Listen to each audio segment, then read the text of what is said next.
Hey, everybody out there at Global Resources for Men. Today, I have the amazing opportunity to connect with all of you and Blase Grinner, located over in the Sunshine Coast in Queensland, Australia. You know how I love my Australians out there.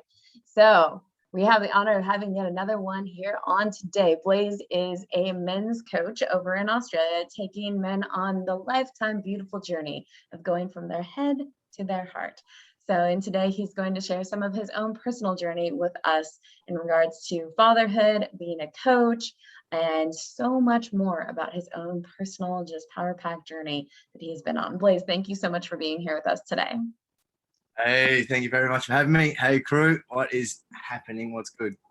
And Blase was doing this very interesting thing before we started today. And so, what is that, Blase?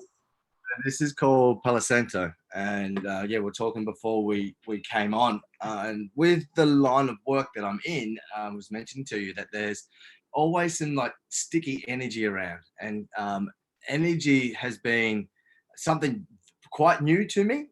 It's only been the sort of past like maybe 7 to 10 years I started looking into energy and the thing that we can't see, and Right. so it was something that and so yeah, I always, after anything, I always do a cleanse, and so I use Palo Santo or sage just to cleanse my aura and energy, and just anything that's sticky or grabbed on, just like, hey, you don't belong here right now, and you can get to go that way. The reason for this is I'm fairly empathetic. I have a lot of empathy, and so with that Empathic. That was the word that you're looking. Yeah, that's the word you're looking for.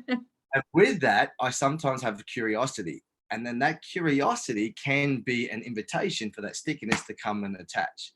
So I share this with everyone here because a lot of men may walk into a shopping center, and women may walk into a shopping center, and you're in there for about 45 minutes and you feel really drained. Yeah, for sure. And that's because there may be some energy coming on that isn't yours. And so there's a lot of processes that we can do just to clear our field. And then the shopping center scenario, there's two ways that we can do it. So there's people that are spiritual beings or light beings, and they can do stuff out their crown, and that's where they like to play. Or there's gentlemen like myself and women like myself that are earth beings, and we love being grounded and primal, and so we can shoot it back at our feet. And so just with intention, so like just breathing and just allowing like whatever's not mine just goes back through and passes to Mother Earth. And with that, I have a beautiful connection with Mother Earth. So I'm always thanking her, and I'm praying to the ocean every time I go for a surf, because she's holding a lot of stuff that's sticky. And then the people that play up in this realm, they can just go back out to the vastness from which it came. And so, yeah, that's the little hacks that have really helped me in shopping center scenarios. That's cool. So what took you on this initial journey into men's coaching? So if I put a 40,000 foot view up, I'm 37. If I put a 40,000 foot view up, there's been a couple of pivotal moments. First was my dad leaving when I was 7, and he was very violent towards me and my mum, and I'm the eldest of 5. Someone very, very dear to me when I was 22 attempted suicide, slipped both his wrists, got 26 stitches, almost died. He was like 60 seconds away from bleeding out, and blamed me. And I was a very, very close brother to him, and I took that so heavy, like super heavy. And so for 5 years, everything, drugs, alcohol, steroids, gambling, prostitution, anything that I could do to numb and not feel the weight of that, because I hadn't been taught how to deeply feel my emotions. The only way I've been taught to feel my emotions, because I was a very angry young man. But I excelled at rugby league. I played very high level. So for the American viewers, like NFL, but I played high level NFL in Australia, NRL. And the more aggressive I was in the football field, the more I was celebrated. Right. And so all of my childhood and upbringing that I just channeled into the footy field, I was getting celebrated. And so it built this persona identity of that's what it is to be a man. Right. And because dad left at such a young age, I was always looking up at other men, wanting that eldership, wanting fathership. And then so through that process, didn't become a football star, and had a huge identity crisis, which on top of that, a brother attempting suicide, just fueled of like, who am I? Identity crises, and went into construction. And then in construction was, again, I like to achieve and I love leading. And so in construction, worked my way up to managing like 500 men. The last project was a $140 million project. It was amazing, but it had a lot of pressure. And in the trade industry here in Australia, suicide is the biggest killer of men under the age of 40 in Australia. Wow. It's rife. And then across the planet, bowel cancer is the biggest cause of the killer of men. And in our bowels where we store all of our anger. And so there's a couple of stats just around men in Australia and the world. And so within all of that, I was about 25, 26, and I did this. There was a company called MIC, which is Mates in Construction, and they're a suicide prevention company. So I did their suicide alertness training, and at the time didn't have the conscious and awareness to actually fathom what was really going on internally here with some energy. So I'd wear a green sticker on my hard hat, and men then realized that they could come to me and I would connect them to a counselor if they're going through a hard time.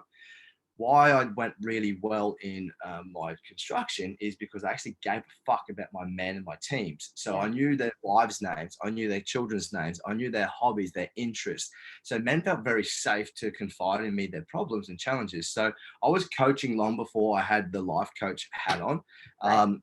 And so then I had my spiritual awakening at 27. And then I redid the MIC suicide alertness training, and then God or source or the divine intelligence only gives you what you're able to handle. This time throughout that, when I was redoing the module, and it hasn't hit me like this in a long time when I speak about it. I just remember when I was doing the assignments, all this stuff came up about this man that I'd suppressed and it was like a 6-year suppression. All of this suicidal stuff came up about him not being safe to talk to me and all that kind of stuff. So that was the big question that I sat with. It was like, who am I? And I journaled on that for months. What's my purpose on this planet? What do I love to do? What am I really good at? And then how can I monetize that so that I can make a living out of that? And I was very fortunate while I was in this transition phase of trying to work that out. I had a managerial role that all I had to do was sit in a ute, or what you guys call a pickup, and babysit the 6 men for 4 months because one of our concrete slabs had smashed up in a massive big like Walmart. And so I had to go sit and flex all this stuff up. And so I just had to sit there. So I had all this time on my hands and I was in a ute. And so, yeah, I started learning guitar and journaling, read the book Conversations with God, which like, it's just like, man, everything I've ever thought in here is in a book, which gave me the permission. It's like, fuck, it's not just a thing I'm just not quite sure if it's real. Right. Someone is like agreeing with what I'm feeling. So it was like, man, that's cool. So that started the trajectory of like, okay, I'm going to leave construction. And yeah, then from there, went into business. It failed. There was a lot of stuff. And it was interesting because at one stage I went from a boss running a $140 million project to failing in business and startup to then having 3 part-time jobs. One of them, which was a concreter. And I was back on the screed, back on the tools. And here in Australia, there's like a bit of rife and it's like tongue-in-cheek type stuff that a concreter is the lowest form of tradie. And I was back there. And so it was like within 4 months of this separation, this big egoic thing, which was really beautiful for me and humbling for me to realize that I'll do whatever it takes to live this life now. And this life is a man that lives life on his terms, chooses his own hours, chooses how hard he wants to work, where he wants to work, chooses to have his days off, chooses where he places his time and energy, and isn't governed by anything or anyone other than my own internal happiness. And so that's what I teach, man. It's like how to come from this place. And you can still find this place on wages and salary and working for somebody else. And you can also find it working for yourself. So yeah, that's the 40,000 foot view that got me here. And there's a lot of other stuff that happened in there, but yeah. Yeah, no, I really appreciate you going through all of that for us here. And one of the things that comes up for me is how oftentimes we think we can't really differentiate necessarily between expectations, needs, and wants. Yeah. Right. And so how would you like line that all out for a man who hasn't clearly identified that within himself?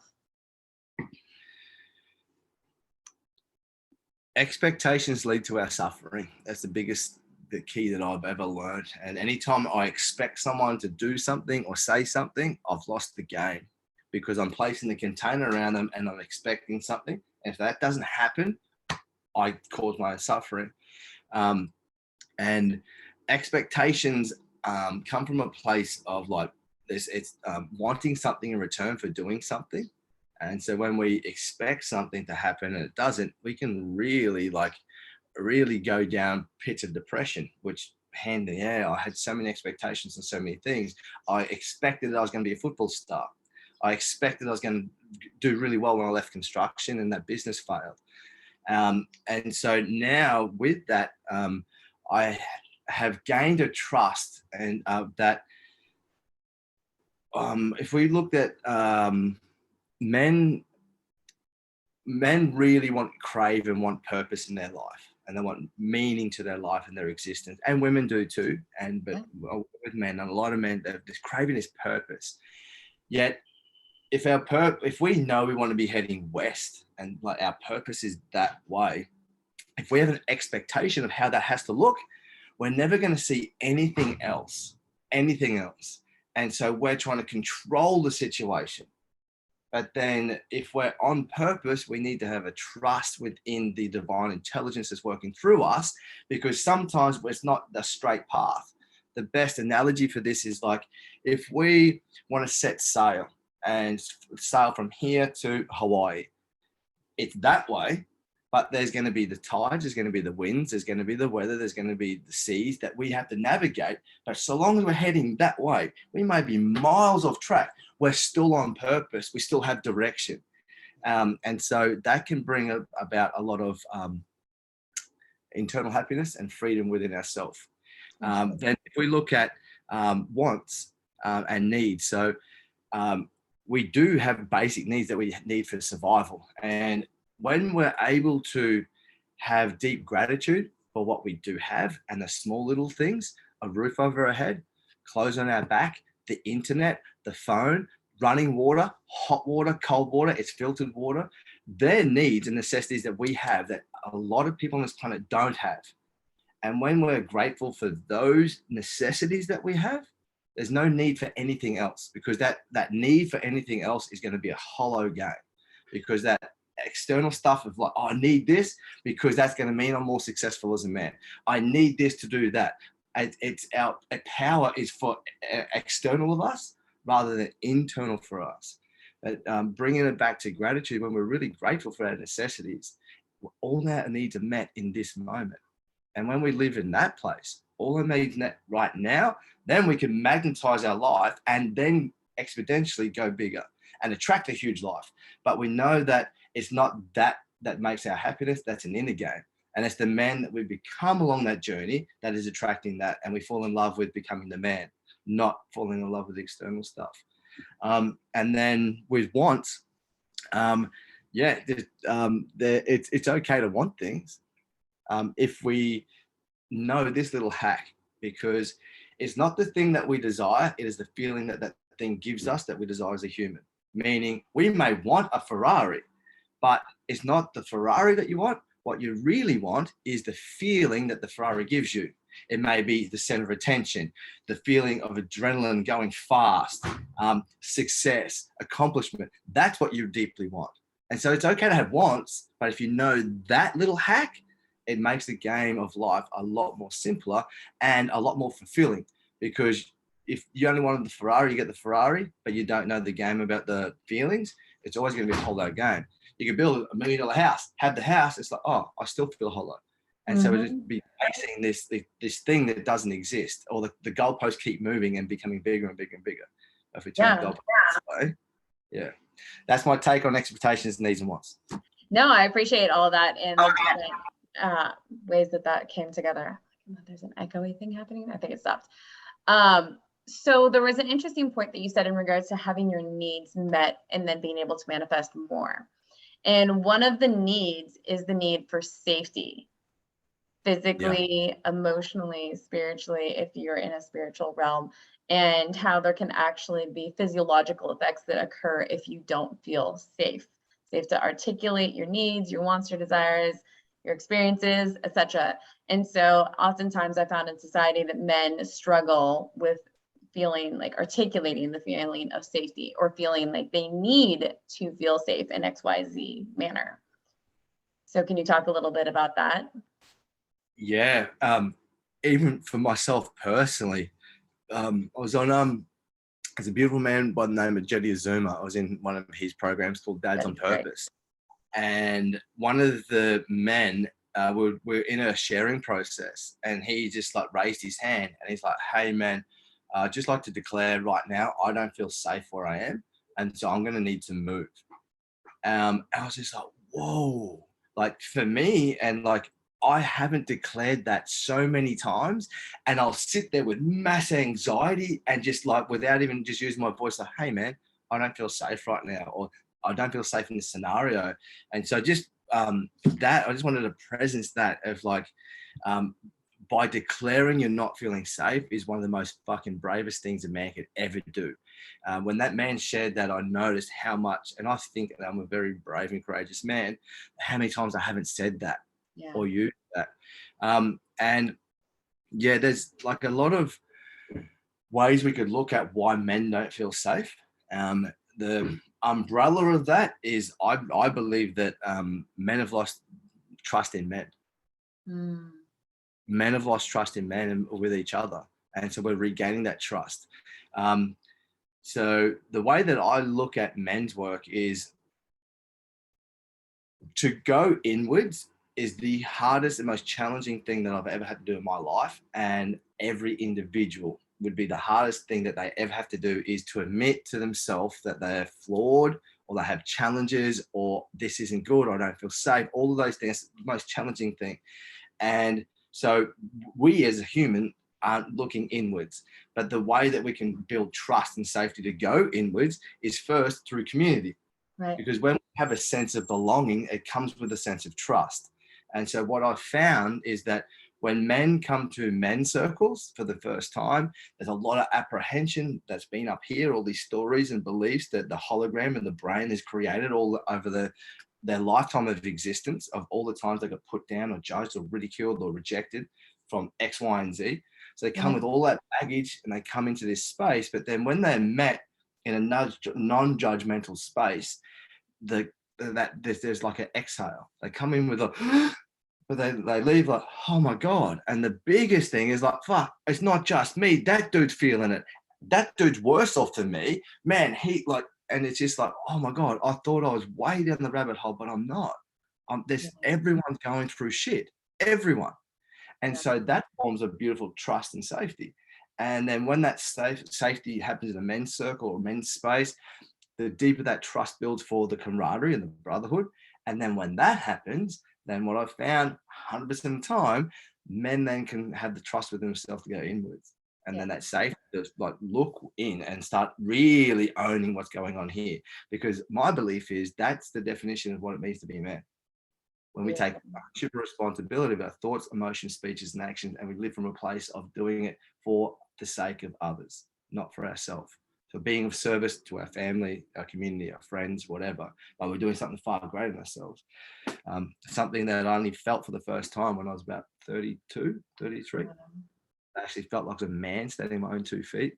A lot of the time we think it's losing the virginity or buying a house, having a car or getting married or like, yeah, but all of those things didn't have that feeling of like, actually, no, I'm standing on my own 2 feet. So yeah, safety is paramount in all men's spaces and women's circles with all humans. Yeah, no, that's beautiful. Thank you for all of that. Can you try to articulate some more about the various ways that men might not feel safe? So in case they're not accustomed to identifying it within themselves, or the people around them are not accustomed to identifying, like, what are some of the nonverbal cues, the different actions that a man might exude if he's feeling like he's not safe? just to help in community and within oneself. Because somebody, they get really checked out, you know, they're like, it's not something that it's okay for me to feel. So I'm just going to totally like block it off to the point that it's, yeah. Yep.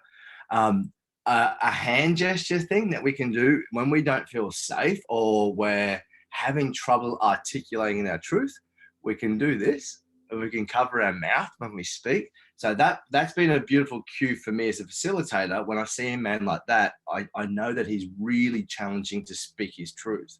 And so we lean in a bit deeper and allow him to feel safe.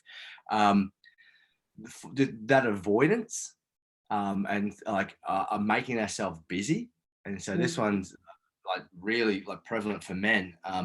So rather than speaking to our partner, or rather than having presence with our kids, or rather go into a men's circle or trying something, we fill our space and time with things that aren't pertaining to us and our vision going forward. And so we're really busy, but we're unproductive. And that usually ties back to because we don't feel safe enough to go into that experience, a deep conversation with our partner, presence with the kids, a men's circle because it's new and it's foreign and this. So that being really busy, if you're a man that's been filling their things and being really busy, that's another form of like noticing that you're not maybe feeling safe in that scenario. I know for me, pausing, that has my safety mechanism has been speaking really fast and filling with lots of words so that I look smart and intelligent, charismatic. But the actual shadow side of that is because at times I don't feel safe enough just to be seen in my being and just being still. And so that's something that I've noticed within myself. I use a lot of words. And when I start to heighten, I'm like, why? And it's because there's nerves there. There's uncertainty within myself. I don't feel comfortable. And so if I'm not feeling comfortable, I'm not feeling safe. So yeah, there's a couple of little cues that I've noticed. And No, I appreciate that. And I think on the side of partners, sometimes to not start nagging and nattering at people when they start to exude these different behaviors, right? To rather create space and allow them to have the boundaries and do something else that is calming, right?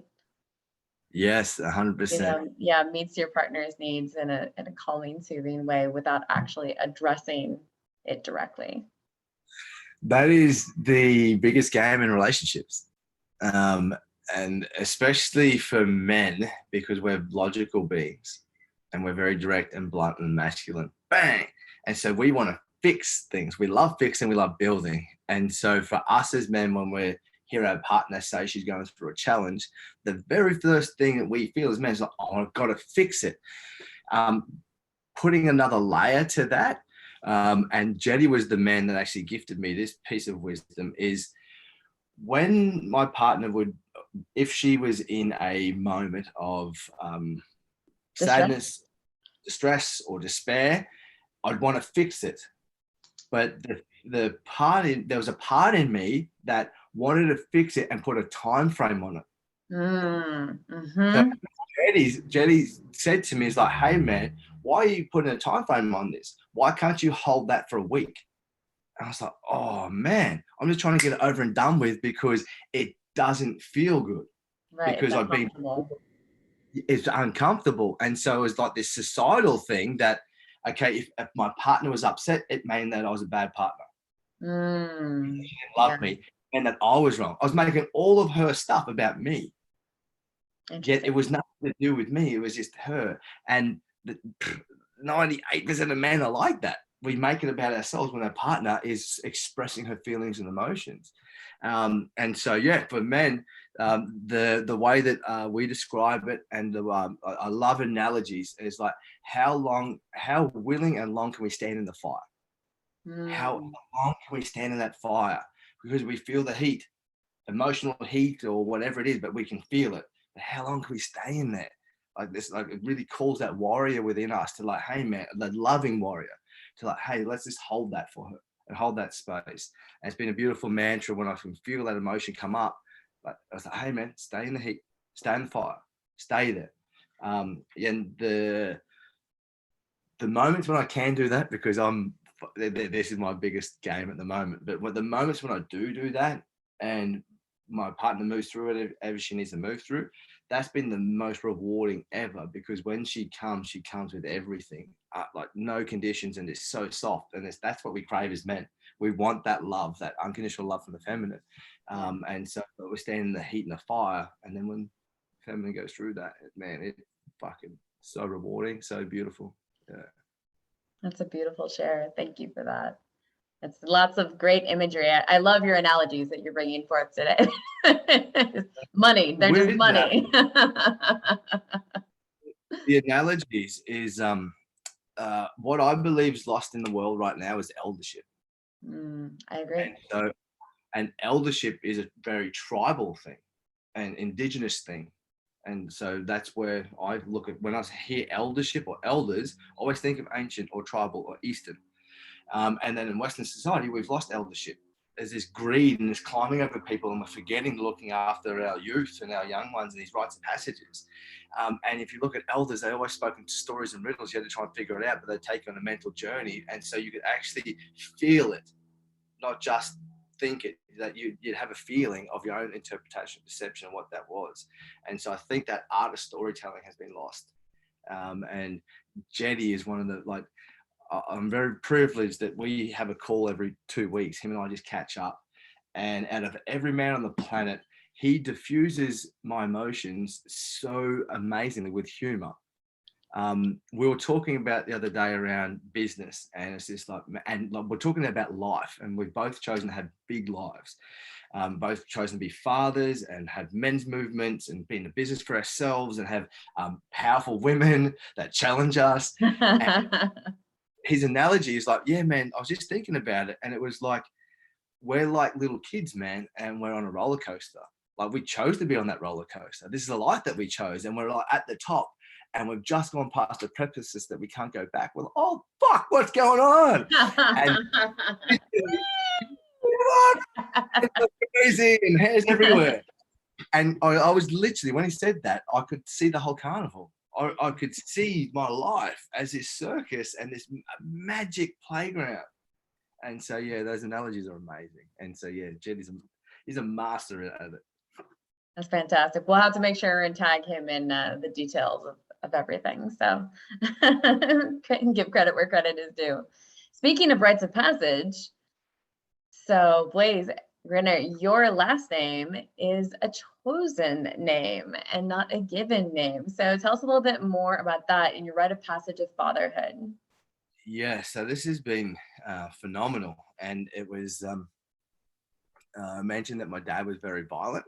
And I only had my first conscious conversation with my dad 5 years ago and asked him about his childhood. And his childhood was even more horrific than mine. His dad was like way worse than what he was. And I'm like, oh, I had so much empathy for him. It's like, well, man, you never got role model to how to hold a young boy. Yeah. And so when my partner told me that I found I was pregnant with my eldest boy, Breath, I'm like, I'm going to be the man in the lineage that break this cycle of domestic violence. I'm going to make a stand, and I'm going to cut that name. I'm just going to have a completely different name. My partner and I met online, and you have to have a profile thing.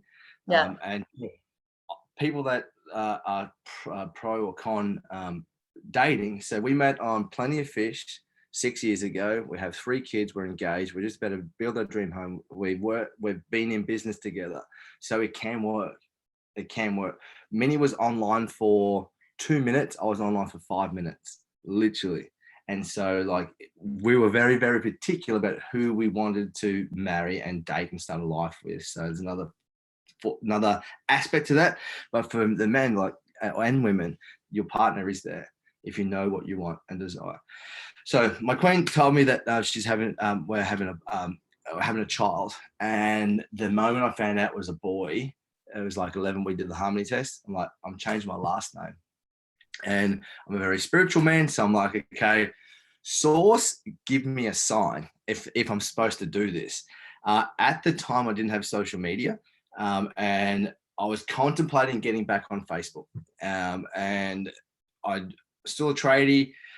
I was going on the way to work and there's this dude broken down. So I helped him and we ended up chatting for like an hour. And I was like heaps late for work. And he's like, hey, bro, do you have Facebook? I'm like, what? I'm like, okay. I didn't. And I said, yeah, man, I do. And he's like, what's your name, bro? And I wrote down Blase. And I'm like, Grinner. And I'd been sitting with what last name I was going to have. So I wrote Grinner.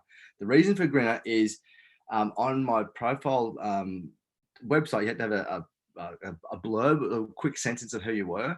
And mine was smiles and smirks, giggles and grins. I've always been, in grade 12, I went to all boys school. The girls' school wrote a big list of like the most sexiest man, all of those kind of things. And I voted the man with the best smile. Aww. Mum's got a beautiful smile. I really enjoy laughter and smiling. And so Grinner actually sounds like a last name. And it's what I love to do. And it just fits. And so that was the sign. It was like, cool. And so I went through the process of like going through the depot and going through that process. Went through the process of ringing all of my family members, so like my mum, my brothers and sisters, and let them know what my decision was. And the hardest one was my dad, to ring him to tell him that I wasn't going to take his name any further. And it was amazing, like the level of acceptance that he had for me. And he mentioned how proud he was that the life that I'd chosen. And then this is the fucking bombshell. My declaration to the universe was I was going to be the man in the lineage to break the cycle. And the thing is, Dad's last name and all of my brothers' sisters' last name isn't actually the bloodline. So because I changed my last name, my dad told me the story, but I never knew about this. So my brothers and sisters' last name's Townsend, and his stepdad his dad left when he was 2, and so his stepdad came in, and his mum changed his last name to Townsend, which was his stepfather's name, not his real dad. And so his real last name should be Burke, which means my name should be Blase Burke. And it's really beautiful because I know there's a lot of Aboriginal people here in Australia with the last name Burke. So I may have heritage down a different line and family tree that I was never even knew. And because I had enough courage to change my name, I actually learned out more about my lineage. So yeah, that's how it came about. And so yeah, we're the first like line of Grinners, which is cool. Have you researched, are there any other Grinners out there in the world, or to your knowledge, are you the only? To my knowledge, I haven't looked, so I'm not even going to say that. There'd have to be, I feel. I know that I'm the only one with my name. So yeah, through any YouTube search or anything like that, or Google or Facebook. But cool, that's pretty cool. That's super cool, yeah. And what was it like for you transitioning from being a single man or like childless and that whole lifestyle into having your first child, especially, and then having a daughter as she's your youngest, isn't she? Yeah. Yeah, what was that all like? Fatherhood has been like the most, like I've wanted to be a dad since I was 17. And so it was a really beautiful process. I went through a bit of a grieving process. So I got a vasectomy about 3-4 weeks ago. And it was a very feminine process because all this sadness came up. And the sadness was the letting go of an identity. And because I wanted to be a dad for 20 years and I'd completed that cycle. Yeah. And I was just like, oh, and I noticed all this grief there. And so I went through that process. And my belief is that anyone can be a dad, but then it takes a special man to be a father. And that's where that eldership comes in. And so that's that role of like, okay, I was letting that dad cycle go. Now I'm stepping into that eldership. And every one of my children has been like an expansion of a parameter that I knew existed, but I actually hadn't had a direct experience. And so Breath, our eldest boy, when I caught him, the complete world stopped and was just in this room. And my heart went as far as the furthest I'd ever felt it. And I was so conscious of the presence. It was just amazing. And it was just like, that's always been there. And this little human allowed me to experience that within myself. Oak, our middle boy, it was interesting because the first 8 weeks, because he was so similar to Brett, it was like pretty much identical at the same time, I was really struggling because I had this amazing experience with Brett when he was born, and I wasn't experiencing anything like that. And I couldn't see him for his own soul or identity. And so I started speaking into that because it was a really taboo thing. And like, I was judging myself and like, am I wrong for this? And it was really lovely. Some men have like, man, I've held on this for 10 years. I felt like that when I had multiple children, and he's allowed them to speak into that. But what Oki taught me was that I can love two things unconditionally that simultaneously. And that has been a phenomenal experience. Like this amazing to be able to have these like two things, and then my partner like experience that love and not have to switch it off. Like that is just like another dimension to it. And then, man, my daughter's like, she's been like phenomenal. For every man wants unconditional love from the feminine. That's what we crave, is like feminine love, and the closest thing is like our mother's love. And so when we're holding innocence, pure feminine innocence that is not conditioned yet, that's all we crave. And so those little smiles are just like melting moments. And it's like, why so many men just like turn into teddy bears with their daughters? And so, yeah, she's been amazing. And through every child, my work has been, it's triggering my level of commitment. And so every child, I feel a lot of more pressure and stress and expectation I'm placing upon myself of like being the perfect father. Right. And so, yeah, it's been like an amazing journey, and it's just continually evolving and changing. Like they'll go through a developmental stage. It's like, oh, I know what my son is. Bang, bang, I've lost the game because he's changing and changing and changing. And so, yeah, it's now my role as a father is to navigate, okay, where were the holes within how I wished that my dad had brought me up? What feedback have I gained throughout my life that I feel would be beneficial for him? How do I set these boundaries, parameters, so they can experience that for themselves? Yeah. So yeah, that's been really cool. For your viewers that are fathers, there's this amazing product called Generation Mindful, and it's these posters that you can stick up, and rather than a timeout corner, which was naughty, it's a time in corner. And so we take him there, take the kids there. It's at the moment it's breathy with his big emotion, but we don't just do it when he's in trouble. We come there and just play as well. So it's an emotional regulation tool. And so one of the posters is like aligned with the chakras, and it talks about different feelings. There's another one that has all facial expressions. And so we play the game, like, how do you do an angry face? How do you do a sad face, happy face, joyful, embarrassed? And so at a very young age, he's knowing the facial expressions of himself and others. Beautiful. And there's another one that's got about 20 different things, and it's emotional regulation tools when they're really deep in it. So there's like conscious breathing, counting to 10, drink a glass of water, reading a book, hugging a teddy. But it comes with all this stuff too, like these little teddies and stuff. And so, yeah, it's an amazing tool. And this little dude's not even 3.5. And he came up to us the other day, and he's like, Daddy, I've got some really big emotions right now. It's like, oh my God. Wow. Fucking struggle to say that to anyone when I'm in it. And so I'm like, come here, buddy. And like, yeah, he just bawled and let go. And I'm good again. And then a couple of days later, he's like, oh, Dad, I'm feeling really upset right now.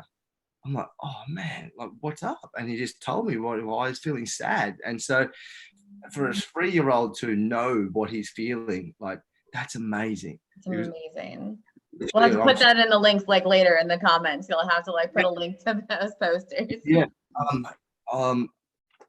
I can show you guys. I'll take you for a little walk so that if your viewers want to have a check it out. It's like, it's super colorful and everything. Hopefully it doesn't cut out.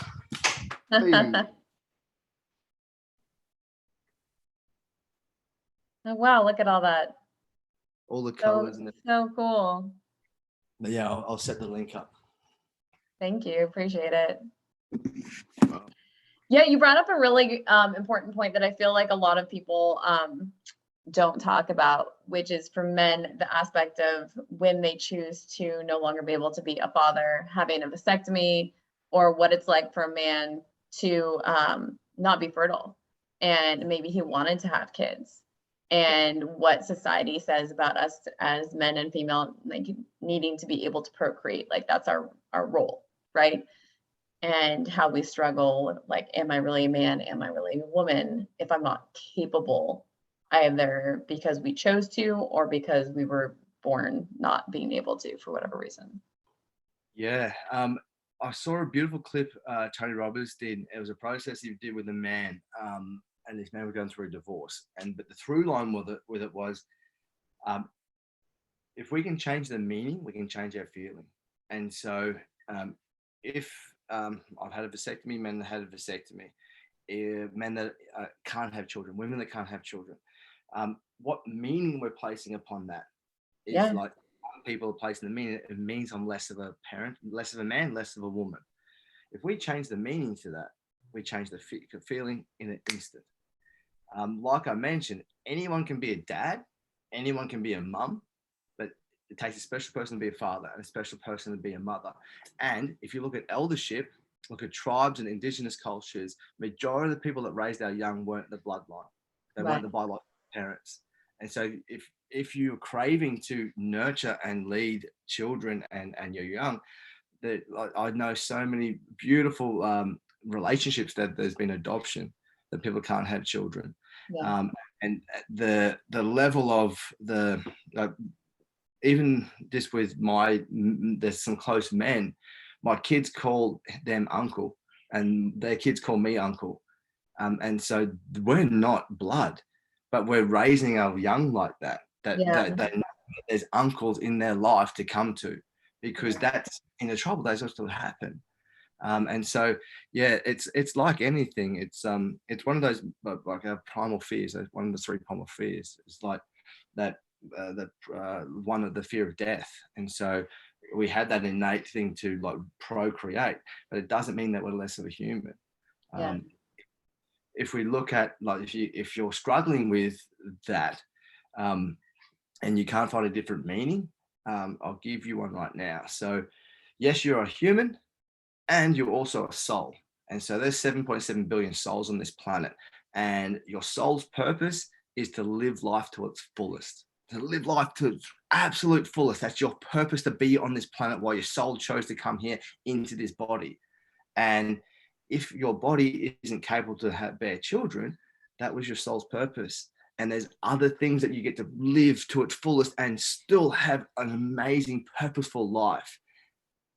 So yeah, it's like if you just transcend the human body and then just realize that you're a soul, that you came here for a reason, and that path and that whatever you choose is that reason that you're here to exist. Yeah, that's beautiful. And also that you're not alone. You know, that there are most likely other people out there having similar thoughts to what you are having, and a natural process of grieving. Yep. You know, Million. when you feel like you age out of that experience too, because maybe like you might have been able to have children, but you aged out, right? Yeah. And it just never presented itself. Yep. Yep. And like we mentioned at the start of this call too, it's not the children that you desire. Is the feeling that the children give you that you're really desiring. And so if you deep down to really desire to be a mother or a father, what are the feelings that motherhood or fatherhood was going to give you?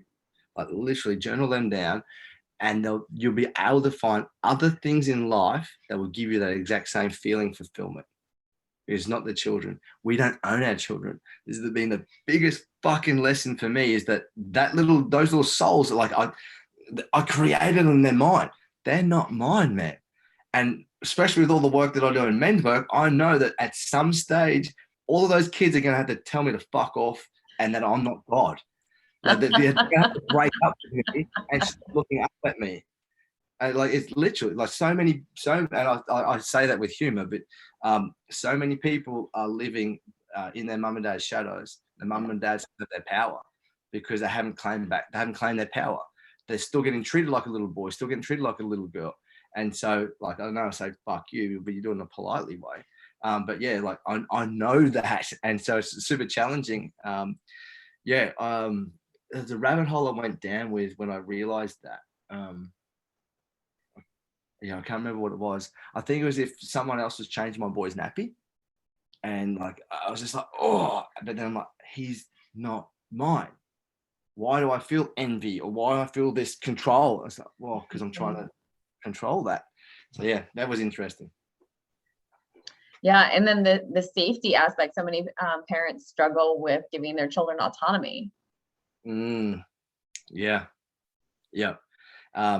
This has been an interesting one in our relationship, and just the difference between women and men, or feminine and masculine, and how much risk that dads will let their children go on versus mama bears. And it's been it's been interesting. And my queen, man, she's super adventurous. Like, she's climbed base camp of Mount Everest. She's done Kilimanjaro. She's walked Camino Santiago, did a 41-day hike on her own. Super adventurous. Epic human. Epic. I got to interview her for my women's group. Yes, 100%. And just to see the changes within her when she bared young. And I share that because I know that I placed a container around her. I'm like, this is who she is. And for all the men watching, as soon as we placed a container around our partner, we lost the fucking game. Because that gives her no chance to grow or be anything other than that. And so I lost the game when I thought that that's who she was. And so cubs, little mama bears, babies come here, and she has this whole different perspective of like risk. Yet I had the containers, but you're adventurous, you're da. And so I was only seeing what I wanted to see. I wasn't able to see her emotions and the heartstrings and all that kind of stuff. So I needed to lift that container and then recreate of like this new relationship and paradigm between the risk taking with our children. And there's been super valid points too. Like, I remember Breathy was walking on this ledge, and the ledge was about that high, so about maybe 1,200 off the ground, and it had all these brick veneer on the front that were really rough. And so I'm letting him walk, and she's like, don't let him walk. I'm like, it's okay, I've got him. Doing the dad thing.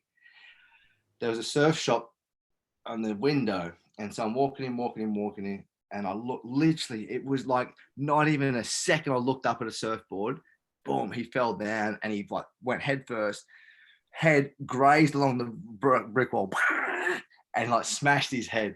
And so all of the mama bear's heartstrings and the risk, she was right. But for the dad, I was like, oh, he'll be right. And so it was like, could see where like she could really sense all of that risk. And so yeah, it was an interesting one to work through that. I was gonna say, and how did that work out for you in conversation afterwards? Had to take the L. I'm sure you probably got an earful.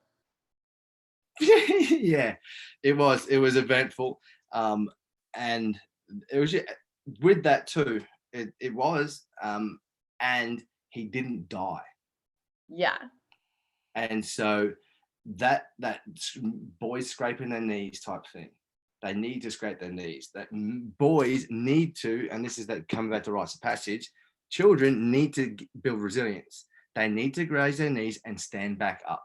They need to fall over and stand back up. And this is going to grow them into resilient human beings. We just try and stay away from head injuries in general. That's just one of those things. Though this is some advice that a man that facilitates young rites of passage has said to me. He's like, when your child's on the ground, put your hand out and allow them to grab it and then help them up, rather than picking them up. They need to like grab onto you and actually ask for that help. And I've done that to little Breathy so many times, and he just got up himself.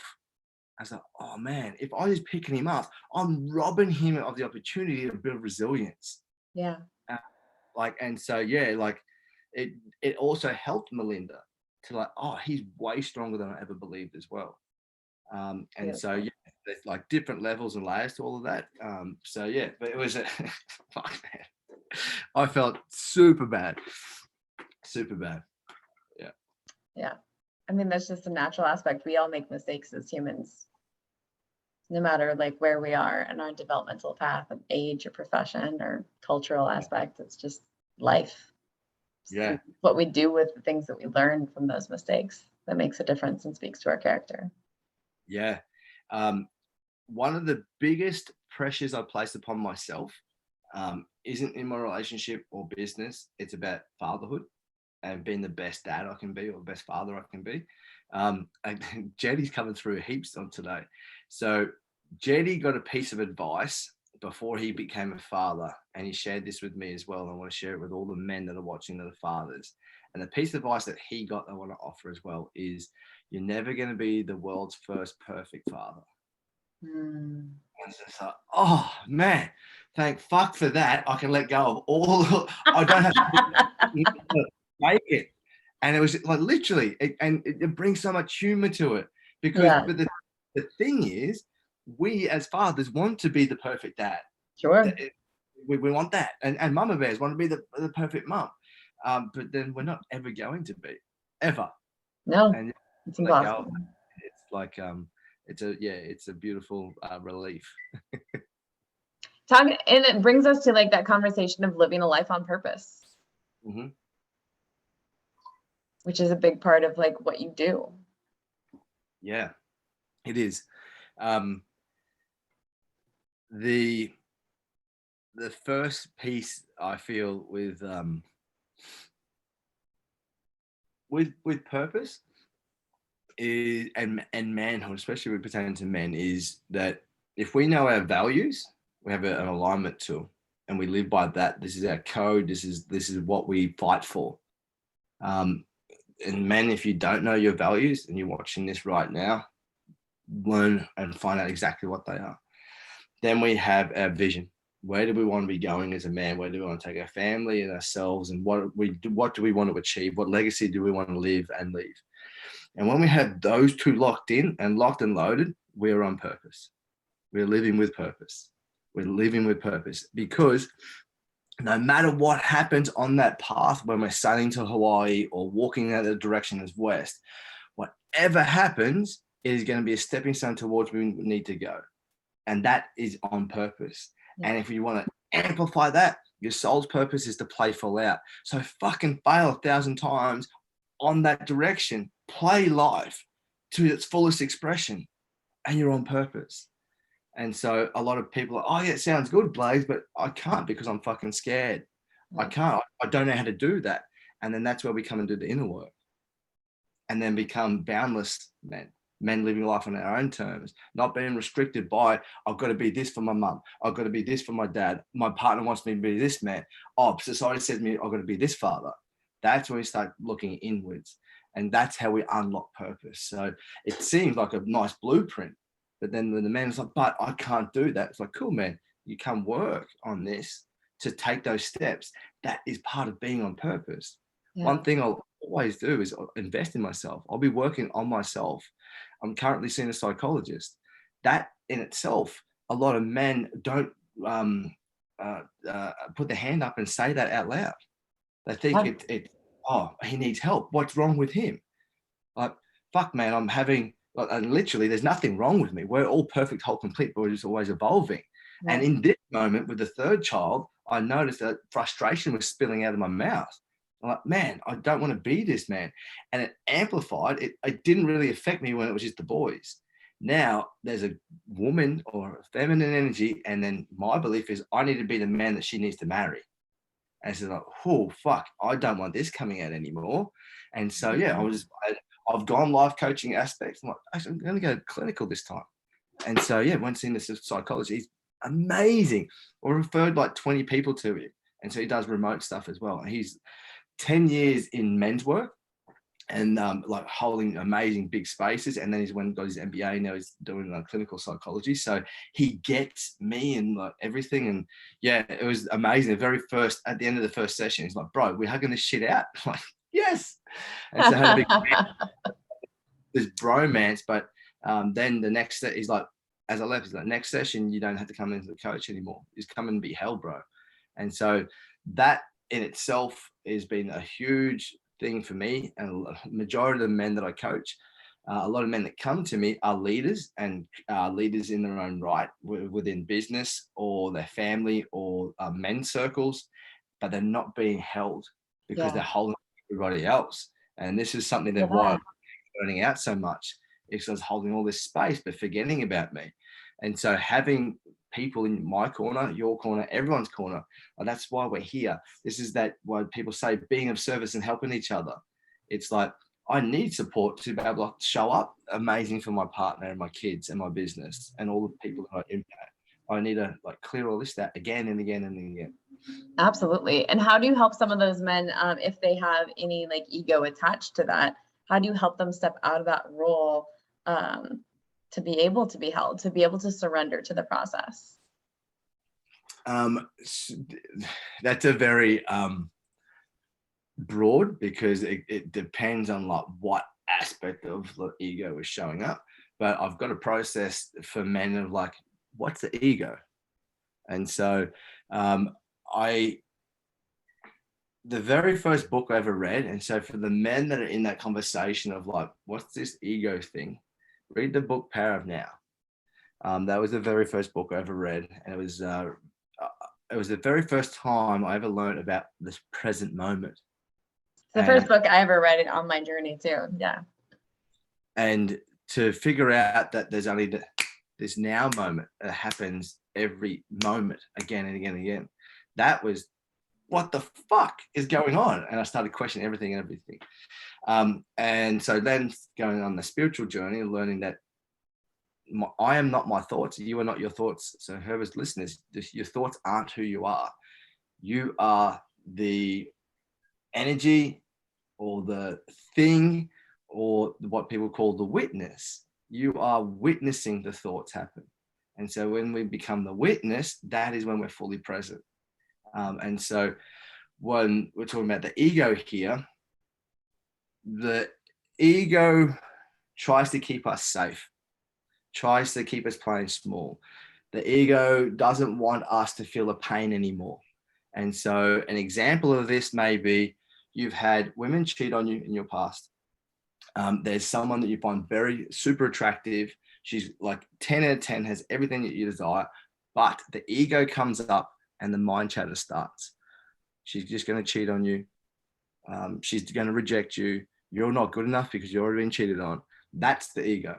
Yeah. That's the mind chatter.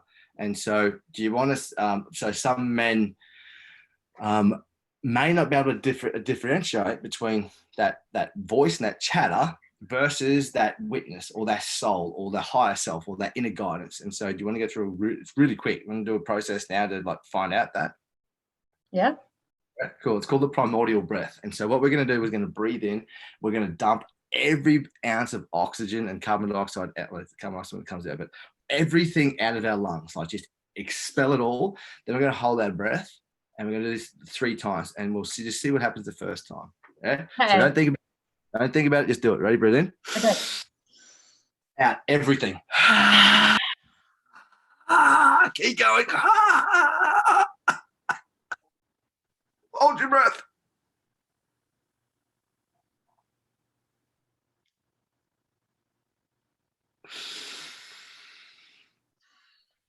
Cool. So,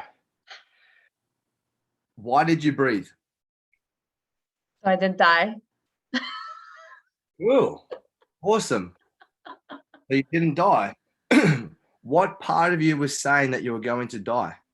The part that's like, cells need oxygen. Fuck. Cells need oxygen. You're going to die. Is that the same voice that tells you you're not good enough? Is that the same voice that tells you that you're not going to succeed? Is it the same voice that tells you to keep you playing small, to don't go and do things? That's a great question. Maybe. Cool. Awesome. And so now it's like, oh, okay, cool. There's another layer to this. So let's do it again. And this time when it's like, fuck, you're going to die, you're going to breathe, find the inner guidance within yourself and say, just 2 more seconds. Okay. And then we'll have it. Okay, ready? Breathe in. Okay. Everything out. Hold your breath.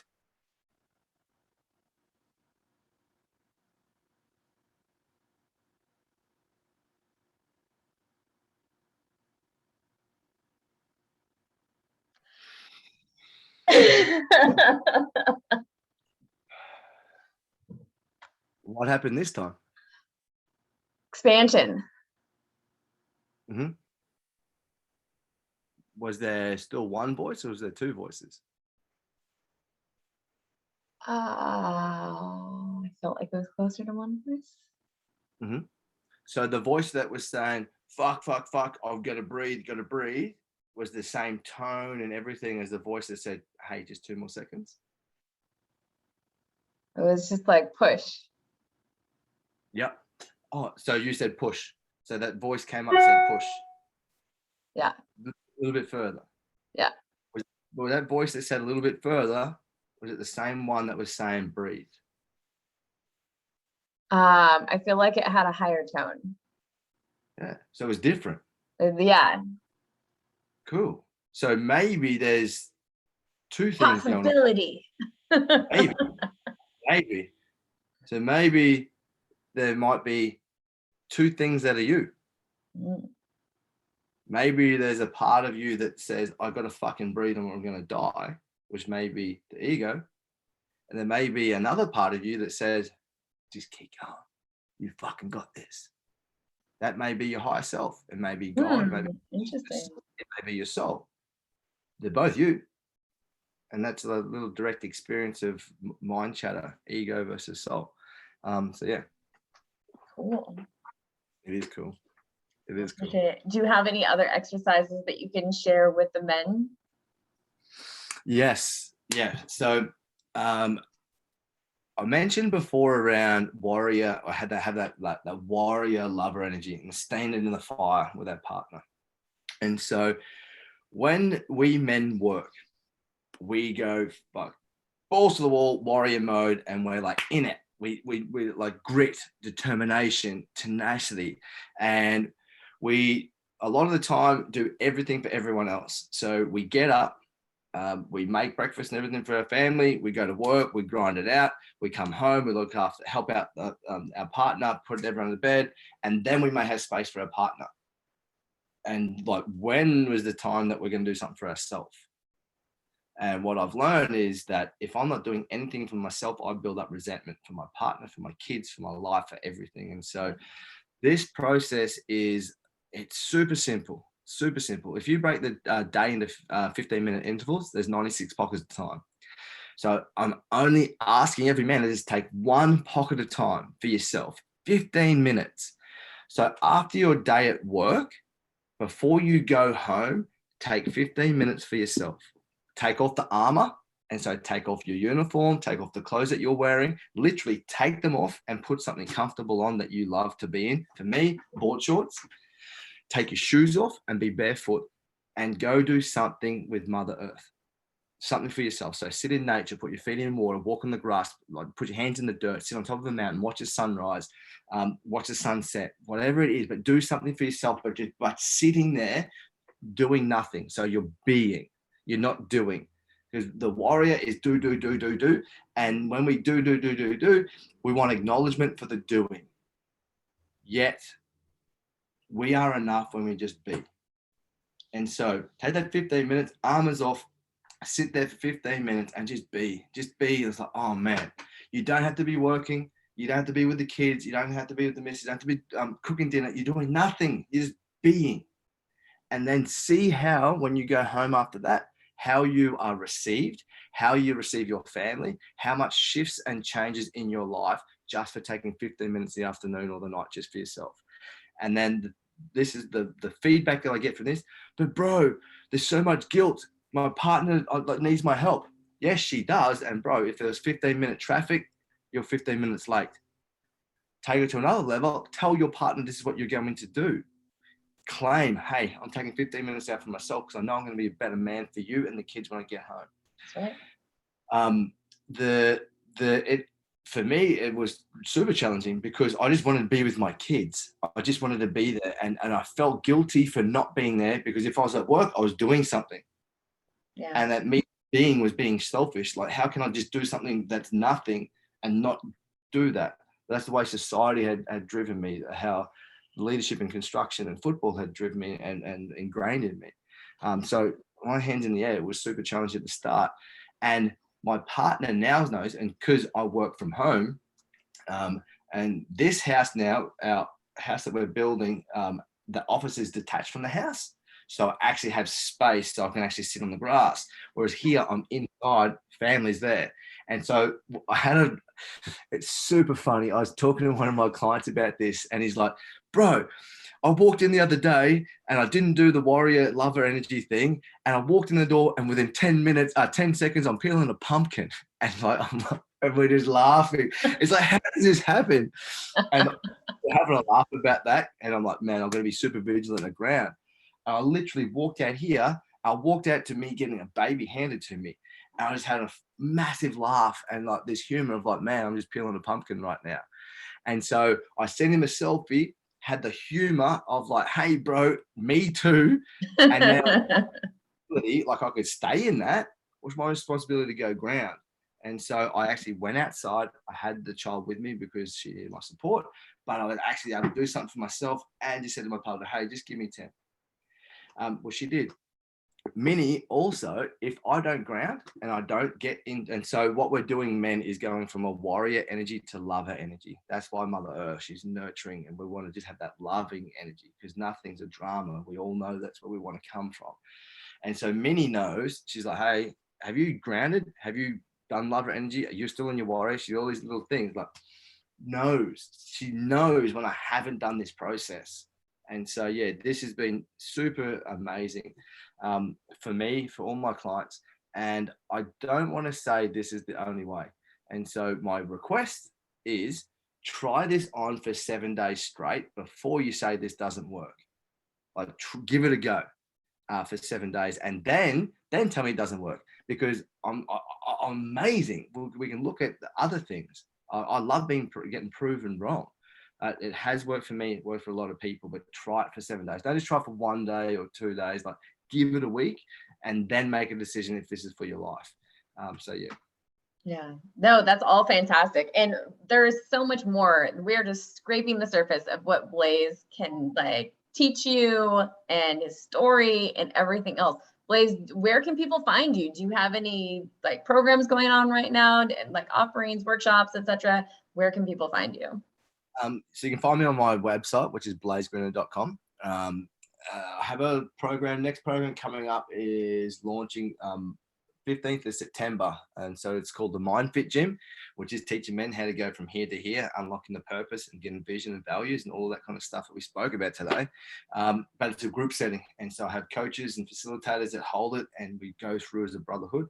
So that's starting. So if you'd like any information about that, there's a application process. So not every man comes in. You've got to be ready and willing to play a certain way and step through. And so that's online. So that's for everyone around the world. But if you're here in Australia, the next face-to-face thing I have is the 3-day Blokes Venture retreat, which is coming up 12th to 14th November. So we go out to bush for 3 days, no phone, disconnect, and we go through the archetypes. So we spoke about warrior, lover, magician, king, and jester. But then I fuse it all with the elements. And so that is amazing process. And we fuse it with ancient culture as well. So there's a lot of Aboriginal, Māori, Native American culture as a through line through all of that as well. Sounds amazing. It is dope. It's like, and I say that humbly because it's dope in the aspect is that it takes 9 facilitators to hold that space. So it is a collaboration and it was just, it's amazing the geniuses and the magic and the medicine that all these people bring together to give someone a modern day man rites of passage of like what would a man need in his modern day to then go through a rites of passage to live a greater life and be a man owning and being responsible for his thoughts and speeches and actions and being on purpose. And so yeah, it is dope. It's phenomenal. it's just magic, because the amount of magic that's come by sitting by that fire and what men have been praying to in that fire. We've run 9 now, and there was a facilitator. He prayed into it to September, September a year ago, about he wanted to come back and facilitate on the retreat, and he was 180 kilos, and within like 9-10 months he's lost 80 kilos, 60 kilos. He's now facilitating on the retreat, and this is just one of these magical stories that has happened. And like, there's many men. We have a private fire circle, closed groups. Every man comes on the retreat, gets to meet each other online, and then every 3 months we do an overnight gathering. So we come back together just for one night, and we stay in contact. So it's about creating tribe, and so we have one of those throughout the year is bring the kids as well. And so you work father as a kid, another one where all the families come and the women and everything. The third day of it is a big honor ceremony. So as part of a rites of passage is like that acceptance back into a community. So all the women and kids are always there to meet all the men. So yeah, that's that. And then if anyone wants to come into a deep men's circle space, I have an online platform like yours called the Men's Fuel Station. And so it's a men's only space. And so it's all the content and posting daily in there, just to have a place where men can come and just fill up. Awesome. Call it like, it's like a YouTube channel on steroids. I love it. It's fantastic. Yeah. Please, drop a link so guys can find it and go check out your groups and your workshops and everything else. And then you've mentioned Jetty a few times. So for those of you that are in America and can't go to Australia, Jetty is in America. He's in California, correct? He's just moved. But yeah, so he's got the Rising Man movement. And if you're here in America and this is something I'm craving to do, is go do a vision quest with Jetty. And so you fast for 4 days and 4 nights. It's like a proper Native American tradition. And him and his facilitators goes about, I think it's 2 days before, 2 days after. So it's an 8-day process. And so yeah, we're sourcing land. So when the COVID and everything happens, he can bring it here to Australian shores. And I'm first on the list to do it. I've been waiting for a couple of years to do it. So if you can get in this man's vortex, he was my first ever coach, Jetty, and he's been amazing in my journey as a father and as a partner. He's a really special human. That's fantastic. And I've also had the privilege of talking to Jetty on a video call. So I too am yes, go talk to Jetty. He's an incredible human being. And but yeah, it's lovely to hear the different stories of the men that he has been in contact with, like Blase, out there in the world and making a really profound difference for men, as Blase, you undoubtedly have. So thank you so much for your time today. I appreciate you so much, just imparting so much wisdom and vulnerably sharing that. You're a wonderful human being. Thank you. Yeah, you're very welcome. All right, guys, until next time, we will see you later. Bye.